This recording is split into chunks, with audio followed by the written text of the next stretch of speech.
কি মনে হয়েছিল? না, সত্যিকার অর্থে প্রথম বলে যখন দেখছি যে উইকেটটা পড়ে গেছে, তারপরে আবার হঠাৎ করে দেখলাম নো বল, এবং ওইটা নিয়ে আমার একটু ডাউট আছে, কারণ ওইটার কোনো রিপ্লে আমরা দেখতে পাইনি যে ওই বলটা যে আসলেই নো বল ছিল কি না। সো ওইটার রিপ্লে তারা দেখায় নাই। সো ওইটা আমি হয়তো অবশ্যই দেখতে চাবো, যে ওই বলটার ভিডিওটা আমি চাই। সেকেন্ড অফ অল, তারপরে যেটা শুরু হলো, হ্যাঁ এরকম আমিও কখনো দেখি নাই যে 1 বলে 15 run, no ball free hit, no ball free hit, white ball. So অনেক দিন ধরেন বলারের খারাপ ডে যায়, শুরুটা হয় না হয়তো বা ওশান থমাসের, আপনি ওর গঠনটাও দেখবেন যে খুবই মানে বাল্কি, লম্বা চড়া। সো ওকে আসলে এই দেশের যারা প্লেয়ার আছে তারা সবসময় একটু এরকম থাকে, এবং এদের ধরেন ওশান থমাসের ফিটনেসও অনেকটা ঘাটতি আছে আমার কাছে মনে হয় as a fast bowler. So bad day ছিল, হয়তো বা ওর রিদমটা পায়নি, কিন্তু ওর একটা নো বলের টেন্ডেন্সি তো সবসময় আছে। যে কোনো ইন্টারন্যাশনাল ম্যাচে আমরা দেখি যে ওর নো বল হয়, হয়তো বা ওর রান আপ নিয়ে কোনো কাজ হয়তো বা ও কখনো করেনি, কিংবা এই প্রবলেমটা কখনো হয়তো বা কাজ করেনি কারোর সাথে। সো এই কারণেই হয়তো বা এই প্রবলেমগুলো ফেস করে, কিন্তু ইটস ভেরি নিউ, 1 বলে 15 রান। অঙ্কন তো অনেকদিন ধরে ডোমেস্টিক ক্রিকেট খেলছে, আমরা জানি বড় সব সে খেলতে পারে, কিন্তু এভাবে কন্টিনিউয়াস হিটিং আমরা আগে কখনো দেখিনি। তো সে কি স্পেশাল কিছু করেছে বা আপনার অবজারভেশন কি, কেমন দেখলেন? না, আমি অঙ্কনের ব্যাপারে যেটা জানি যে ও ডোমেস্টিক থেকেও, এবং গত বছর বিপিএলেও কিন্তু আপনি দেখবেন যে ও যখন গত বছর খেলেছে, ও কিন্তু লাস্টের দিকে নেমে কম বলে বেশি রান করেছে। ও টিমকে খুব ট্রেমেন্ডাসলি হেল্প করেছে এই ইনিংসগুলো, মানে 180 রান ওইটাকে 200-তে নিয়ে গেছে, কিংবা 220-এ নিয়ে গেছে। সো কম বলে বেশি রান। সো অঙ্কন হ্যাঁ পাওয়ার হিটিং নিয়ে কাজ করছে, এবং ওর এখন যে কনফিডেন্স লেভেলটা আছে আজকে আপনারা সবাই দেখলেন। এবং একটা পর্যায়ে ছিল যে আমি কি ওই সময়টায় নওয়াজকে সেন্ড করব নাকি অঙ্কনকে পাঠাবো। সো পরে আমি ডিসাইড করছি যে না, অঙ্কনই যাবে। আমার একটা টার্গেট ছিল যে 15 ওভারের মধ্যে যদি উইকেট পড়ে তো অঙ্কন যাবে। 15 ওভারে বেশি হলে হয়তো বা ডিফারেন্ট সিনারিও হতো, কিন্তু যেহেতু 15 ওভারের মধ্যে উইকেট গেছে, সো অঙ্কনই পারফেক্ট ছিল। এবং আমি এইটুক বিশ্বাস আমার সবসময় ছিল ওর উপরে, যে ও যেই ধরনের মেন্টালিটি নিয়ে আছে, যেই মাইন্ড সেট আপে আছে, আমার সাথে যখন প্র্যাকটিসে কিংবা এর আগেও কথা হয়েছে, আমি ওকে একটা জিনিসই বলেছি যে তোমার যে মাইন্ড সেট আপ আছে ওইটার থেকে বের হয় না, টিম প্ল্যান তো থাকবেই, তোমার একটা গেম প্ল্যান আছে। সো দুইটাকে কম্বাইন করে তোমার যেই বেস্ট পসিবল পারফরমেন্সটা এইটা দিতে শো করে। এবং মানে আমার সব প্লেয়ারকে একটা কথা আমি সবসময় বলি যে আই উইল ব্যাক ইউ, মানে নো ম্যাটার হোয়াট। আপনি একদিন ভালো খেলবেন, একদিন খারাপ খেলবেন, কিন্তু আপনার ন্যাচারাল গেম থেকে বের হওয়া উচিত না।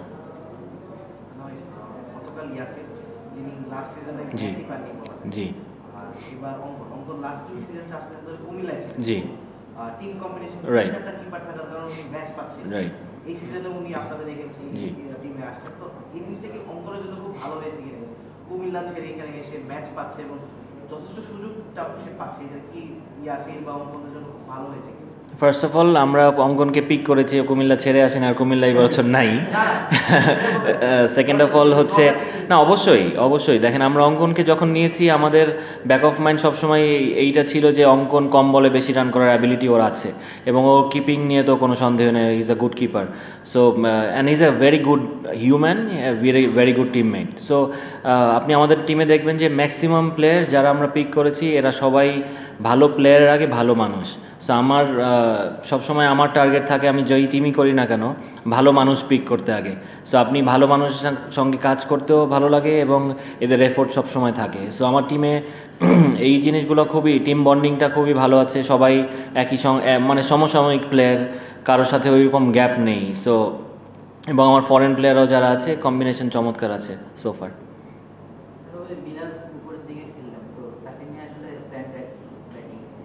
ব্যাটিংয়ে তো অবশ্যই মিরাজকে দেখেন, মিরাজ এখন যেই ব্যাটিং ফর্মে আছে, আমি যদি মিরাজকে পিছনে খেলাই ওইটা আমার জন্য লস হবে আমার টিমের জন্য। সো মিরাজ যদি ওখানে যে ভালো কিছু করে দিয়ে আসতে পারে আমার জন্য, আমি সবসময় আমাদের জন্য অ্যাডভান্টেজ থাকে। সো ওই জিনিসটাই আমরা চেষ্টা করছি।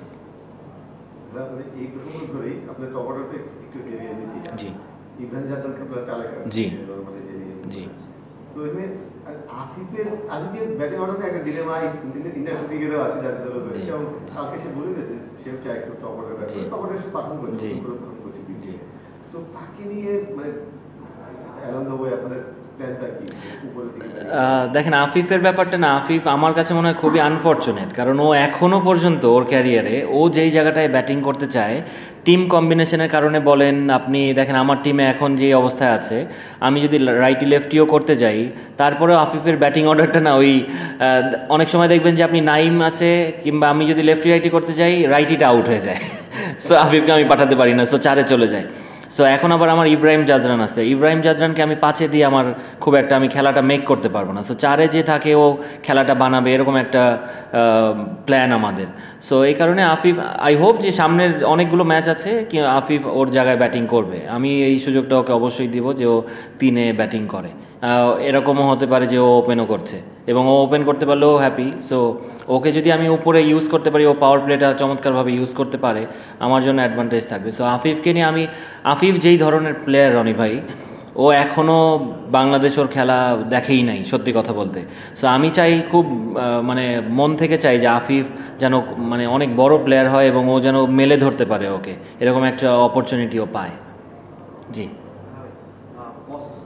বশিষ্ঠ লাস্ট 2020-এ ম্যাচ খেলেছেন, এরপর 3 বছরের একটা 3 বছরের গ্যাপ ছিল, লাস্ট ওই নেপাল প্রিমিয়ার লিগ খেলেছেন। ওনাকে পিক করার ক্ষেত্রে আপনাদের মানে কি চিন্তা ভাবনা ছিল, মানে কিভাবে বশিষ্ঠ?